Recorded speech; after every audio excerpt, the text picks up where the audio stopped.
Hello friends, welcome to Java tutorial. In this tutorial, we are going to study about the thread.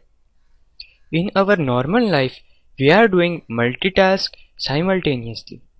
In similar way, Java program can run two or more processes concurrently. This process is called multithreading. Each part of such a program is called thread. Now, let's go through the thread. The thread runs independently or along with other threads to execute a task. It is a sequence of execution within a program. Java program must have at least a single thread to execute the process. Java runtime system depends on the thread, but the working of thread depends on thread's lifecycle.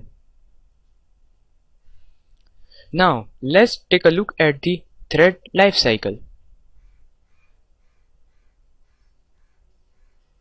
Thread may be in any of the state like ready state, running state, waiting state or dead state. First, ready state. If thread is ready to execute, it means it's in ready state. When thread gets access of CPU, then it turns from ready state to running state. Next, waiting state. Sometimes thread wait for some actions. When that actions are completed, then thread can be run. Thread may be in sleeping or suspended or blocked state. It is called waiting state. Running state. Thread is running through CPU. When thread gets access of CPU, at that time thread is in running state. Dead state. When the running process of thread is completed, that means thread in dead state. Thread and throwable class contains many methods. Here this is the list of methods. GetName.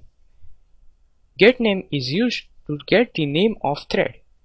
GetPriority is used to get the priority of thread. IsAlive is used to check whether the thread is alive. Join is used to wait for terminate. Run method. This is the entry point of thread from which thread is executing. Sleep. Sleep is used to suspend for period of start. It is used to call the run method. Now let's take a look how to create thread using extending class. Here is the steps. First, creating new class that extends thread. Second, creating an object for that class. Third, then overrides the method run, which is the entry of new thread. Then it calls the method start to begin the new thread. This is the simple structure of thread. Here the public is keyword, thread is keyword, thread name is the name of thread which belongs to string. To clear your idea about thread, let's go through the example. This is the example of thread. Here the class thread1 is extending class thread. Means thread1 is subclass of thread class. Here the run method which is used to execute the thread. The main code of thread is inside in run method. This is the for loop which prints this statement from 0 to 5. This is our main class. Here T1 is the object of thread1 class, which is the thread. Now to call our run method of thread class, we have to use start method. t1.start is used to call the run method of thread class.